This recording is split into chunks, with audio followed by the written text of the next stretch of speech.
Oh, Berlin, Berlin, Berlin Marathon. Do we love you?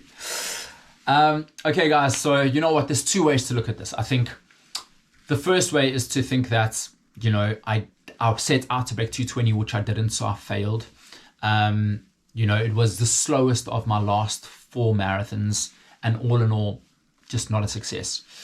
The other way to look at it is that I ran a 2:22:12 with a 2-year-old and a 5-month-old. Best Athletics, a growing business that I'm putting my heart and soul into. And, there's always two ways to look at it. And I'm going to look at it the latter. Like, there's so many successes to come from it. And I can't believe that, I still achieved what I did with all those other factors.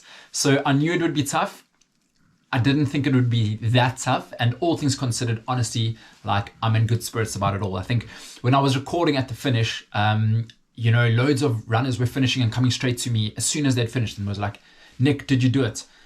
Did you break 220? And I told them, I was like, no, I ran a 2:22, and they were devastated. They were absolutely gutted for me. And I think, I was also devastated right at the finish, but then everything clicked and I put things into perspective and I realized like how incredible it actually is. So yeah, like I said, I'm in such good spirits about it all. And I think, most people were almost more disappointed than I was in a way. But just so much good stuff to come from this. So I'm going to talk about the elite race experience. I'm going to talk about my personal race. And then it's always good to reflect back on races and marathons and what you learned throughout the race, throughout the block.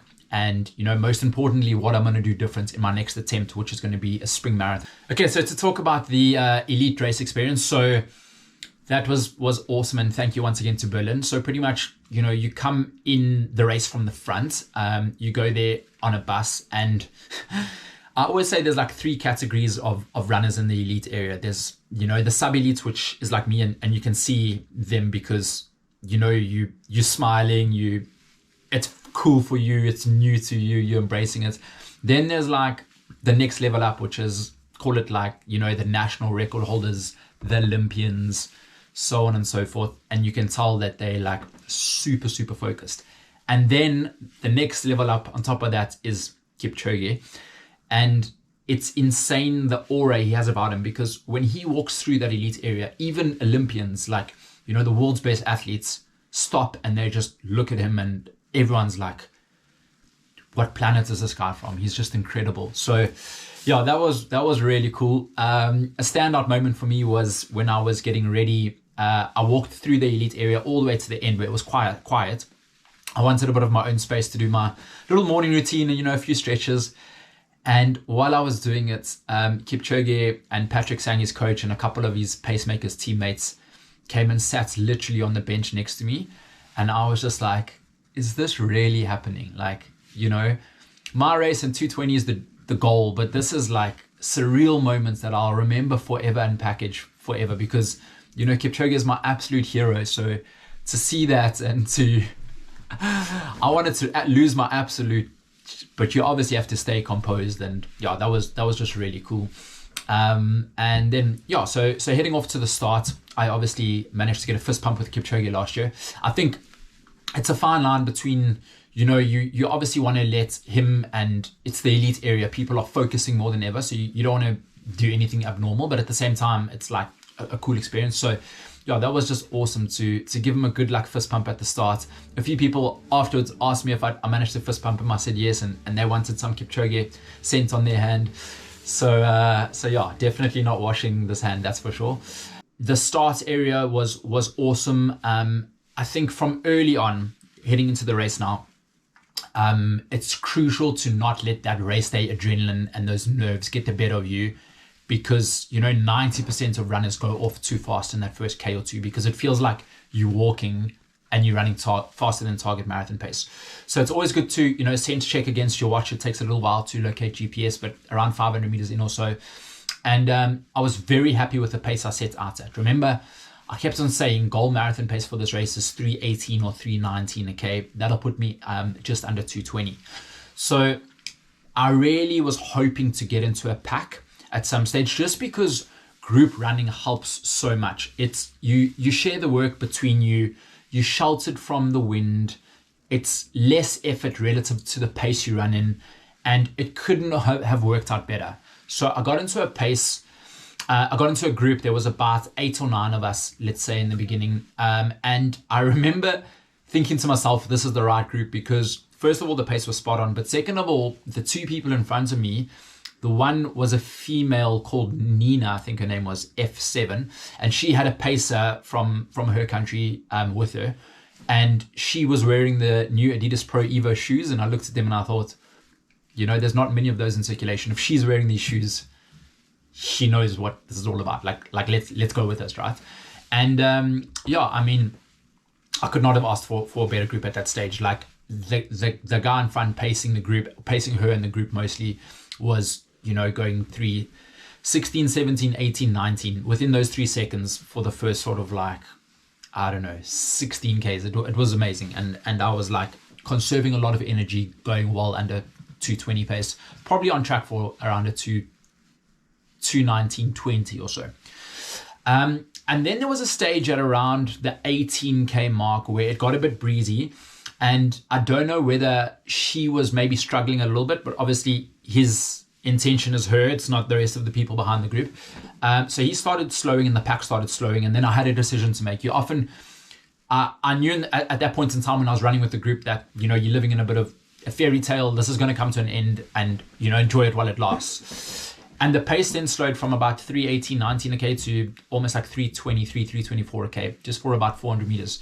And I could just tell straight away it wasn't the pace we need. So what I did is I broke off the front at around 18, and I was just hoping, some people would come with me. And that's exactly what happened. So I went off the front, pushed the pace a bit to try and keep on pace, and about 4 or 5 people stuck with me. So we formed our own new little group, once again continuing the same pace. There's honestly not much more to say about the first half. Like, the first half could not have gone better. I went through halfway in 69.44, which would give me a 219.28 time. So call it 219.30. And I was conserving so much energy. I hit all my fuel stations. We were sharing the work between us. I was chatting to the group a lot, directing pace, saying, a little bit too quick, a little bit too slow. Not a lot, because I was conserving energy, but I think that first half, it's exactly what I wanted to do. And when you approach marathons, you want to switch your brain off as much as possible for that first half, conserve every bit of energy. And the ironic part is that during that first half, I'm thinking, save your energy for the last, 10 and in specific last 8Ks, because that's when the going gets tough. And all I'm thinking of is when you get to 34Ks, that's when things are going to kick in. So conserve your energy for that point. I'll get to 34Ks in a little bit. But yeah, once again, like, super comfortable. I feel like I could have had a conversation to you on the phone the whole way. And that's exactly what I wanted it to feel like. And then getting a bit further into the race, after halfway, these groups tend to break. That's just the way it works. The fairy tale comes to an end and you've got to do a bit more work than what you were doing. So the pack got smaller and smaller and smaller. And eventually at about 24Ks, let's say, it was just me and another guy. His name was Gabriel. And on that point, massive shout out to Gabriel. He went on to break 220. I think he ran 219.48 or something. Super, super strong. And thanks for the work that we shared. So we said to each other, okay, it's the 2 of us, we've got a mutual goal here. Let's share the work. So what we did is we took 1 kilometer at a time. Boom, I took a K, he took a K, I took a K, he took a K. And pace was immaculate. Feeling really, really good. Okay. Fast forward to 30Ks. At the 30K split, we're on track for 219.30 still. And I'm feeling good. And I know in my post-race video, I said at 30Ks, I celebrated because, I thought sub 220 was happening. That was probably the wrong words. I didn't celebrate, and my heart rate went crazy and I was like, 220 is in the bag. I had internal thoughts that it was going to happen. Okay. So heart rate stayed the same, and I'm so gutted. It's the one run like in the last 6 months that my heart rate monitor didn't connect to my watch, because that would have given me a really good idea of perceived effort. But it is what it is. So anyways, at 30Ks, for the first time, I started getting, a little bit, like I was getting more and more belief, let's say, because I'd switched my brain off for the first half. Then 32 Ks comes, so 10 Ks to go. Okay, this is what I've trained for. Like I've been thinking about the last 10 Ks, the last 8 Ks in specifically. And in my mind going into Berlin, I thought my last 8 Ks is going to be my fastest. Like, that's where every one of the previous missed attempts, that's where the 9 seconds is going to come out. Like everything I've trained for is just going to come out in that last 8 Ks. I'm going to be like a demon, a man possessed. And that's what I'm thinking still, right? 32 Ks, it's starting to get a bit tough, but I know I've got time in the bag, okay? I know I only have to hold it together for 10 more Ks. Then 33 Ks comes, still tracking, 3:17, 18. That was an important K. And that's what I've learned, and I'll come to that at the end. But this is when you need to run your own race, okay? We had done the maximum amount of work we could together. Gabriel was clearly stronger. His form was looking immaculate still. Super, super strong runner. I was starting to get tough, and I could tell because the paces felt a little bit fast. So I was like, we don't need to go this fast. I was falling off the back of him a little bit. And at that point, I probably should have backed off. I don't think it would have made a massive change to the outcome, but you need to always run your own race. Like, group running is amazing, especially in the beginning, but when it gets to a certain stage, if you're out of your comfort zone, sticking with people, it's the wrong call to make because you're going to struggle, and that's what I did. So 33 to 34, we dropped to 3:17K. Once again, quick. But I did a lot of damage because I realized at that point, I'm not that comfortable, okay? So 34Ks, I'm not comfortable. I've got 8Ks to go, tracking for 2:19:30, okay? This is like, all I've got to do is hold it together for 8 more Ks. That is less than a fifth of the marathon. I've done more than 80% of the race, and I just have to hold it together for that last bit. And every single piece of mental energy and what I've trained for is for that moment there. I think of the finish and how excited I am running through Brandenburg Gate, and that's only 7.5 Ks away. When I think of those massive 15K volume track sessions and I'm dying, I'm thinking of these moments here. Like, this is what I'm built for. And I'd done the maths at 34 Ks, and I'd realized that I could lose 3 seconds a K. So we had banked it a whole lot of time, and I could lose 3 seconds a K, just over 3 seconds a K, and I would still finish in under 2:20. The problem that comes in is that once you've hit a wall, let's say, because I did hit a wall, then you're losing a lot more than 3 seconds a K, and there's honestly there's not much you can do about it. Instead of 3 seconds a K, I lost 15 seconds a K, and then 20 seconds a K, and then 30 seconds a K. So in the space of 34 to 36, I'd realized sub 2:20 is not going to happen. I can't feel like this and finish in sub 2:20. Like, it was impossible at that point. And I didn't want to accept no for an answer. I was so mentally ready for it, but at the same time, if you physically don't have it in you, there's nothing you can do. Like, I was losing 20 seconds a K, but had I tried to push even 2 seconds a K quicker, I think I would have collapsed, passed out, ended up in the medical tent, like DNF. It's not like it's a mental barrier that I couldn't break 2:20. I was physically just not there at that stage.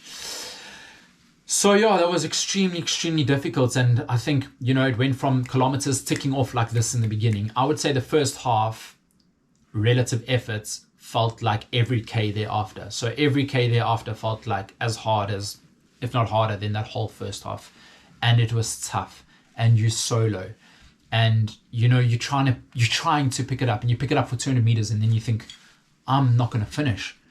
So you have to slow down, and you can feel you slouching. I look back at videos, and I know my form's going, and I think it's so difficult when you want something so bad and you become deflated, because at that stage you've missed your goal, and it's your morale drops. Okay, you're physically feeling awful.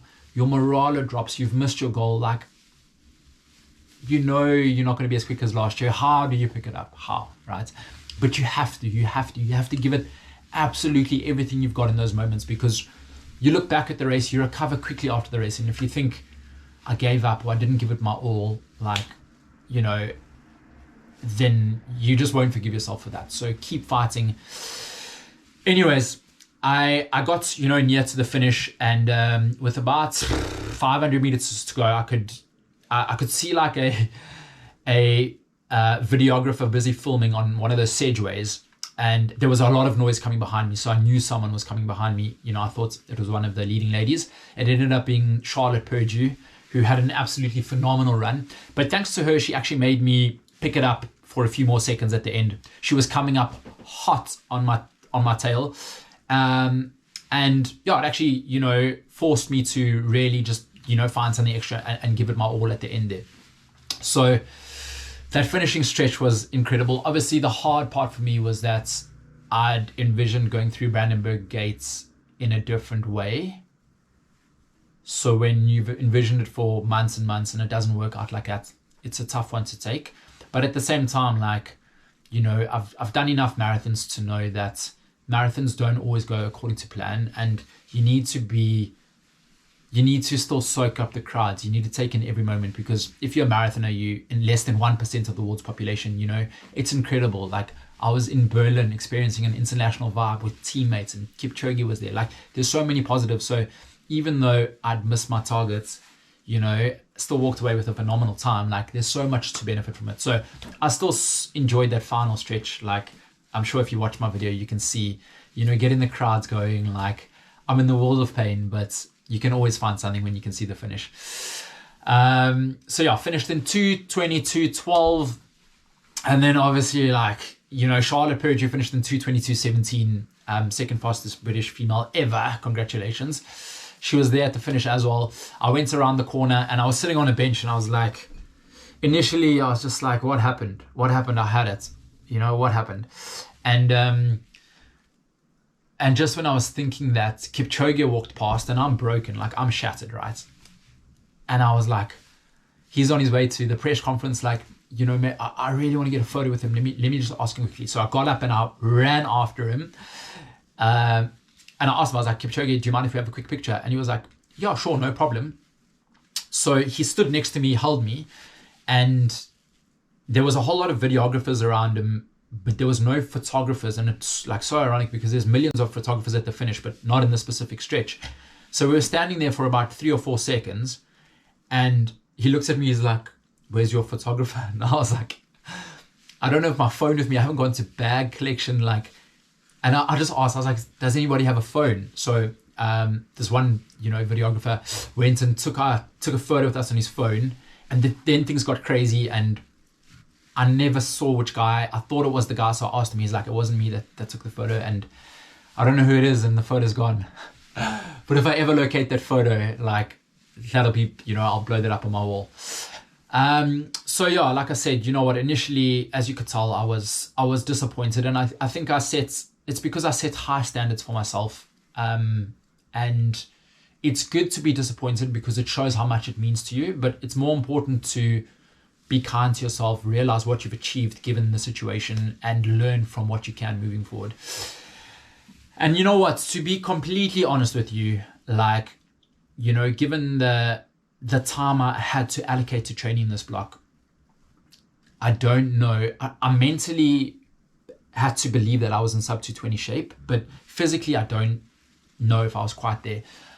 When you do block after block, you get so in touch with your training and your paces and stuff. And I honestly believe that I could have done a 220 and 40 seconds, or even a 220 and 30 seconds, because I would have gone through halfway more cautiously, feeling even better. I would have gone through halfway 45 seconds slower, feeling even better, and been able to probably sustain that.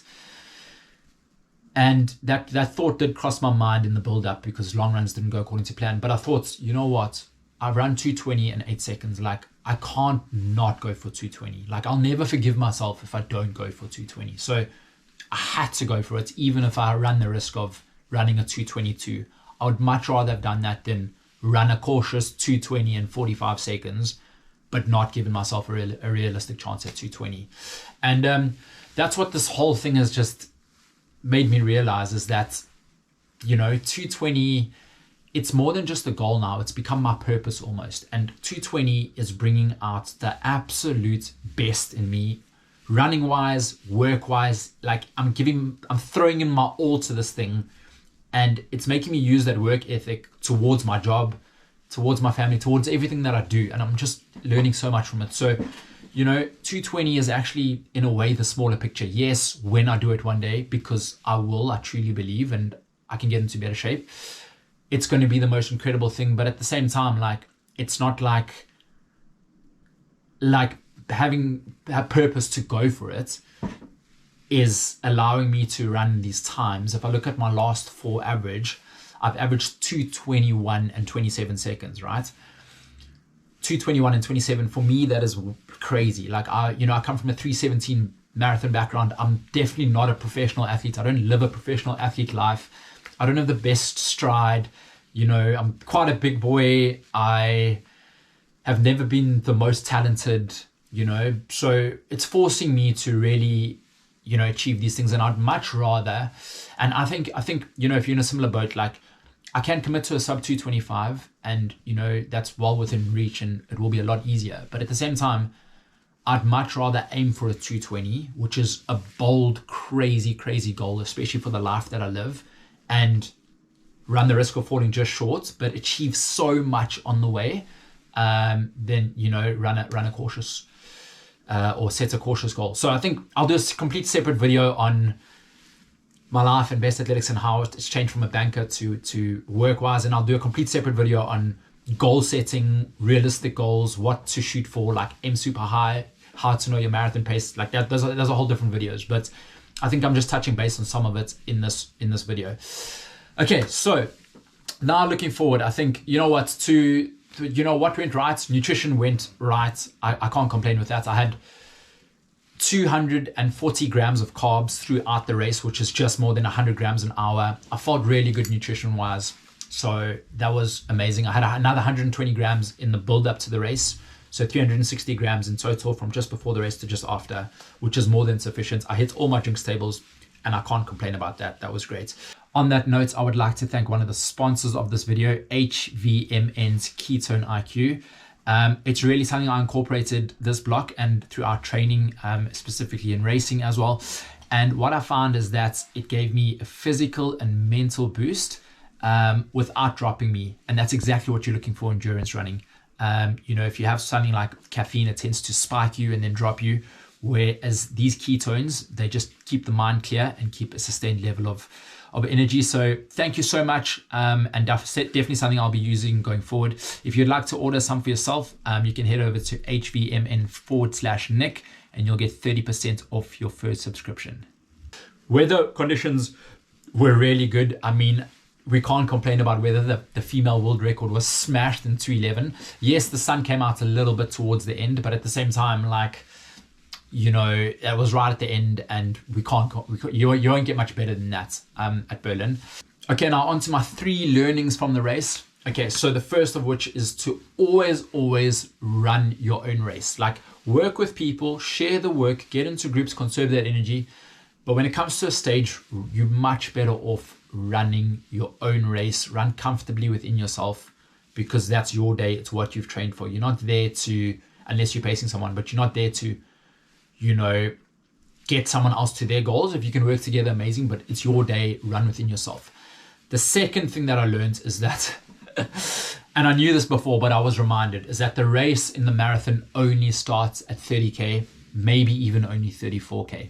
30K, I'm feeling magical. It's on the cards. 34K, it happens so quickly, and that last 8K turns real very quickly. So from the start, think the race starts at 30Ks. The race starts at 30Ks. And then the last thing is that don't give up at all when you've deflated. If you've missed your A goal, if you're not feeling great, keep fighting with everything you've got, because you'll look back at those moments and thank yourself for putting in the work. And you won't be able to live with yourself if you realize that, you gave up and you didn't give it your all. So keep fighting.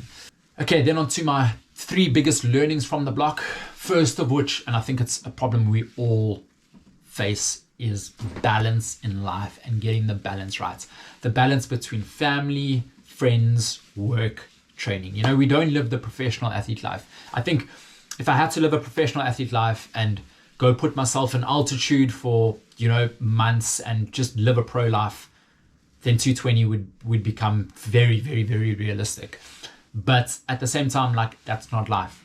I'm not a professional, you're not a professional, and it's all about getting that balance right, okay? So, you got to prioritize, like, in my life, family will always come first, and then, work will come next, because, well, family and friends and then work, because sub 220 doesn't put a roof over my head. It doesn't feed my family. It doesn't pay the bills. Work does that. And, work is one of these things. We all have to do it. So I think, in this block, I don't know if I could have assigned more time to training. Like, life's been just a little crazy. And I think, one thing that I realized is that whatever I put into my work, I get back, right? So work will always be there. It's unlimited. If I put in more, I get more out. And I think that's a lot of people working for themselves, especially, can relate. Like, when you work for yourself, your brain does not stop.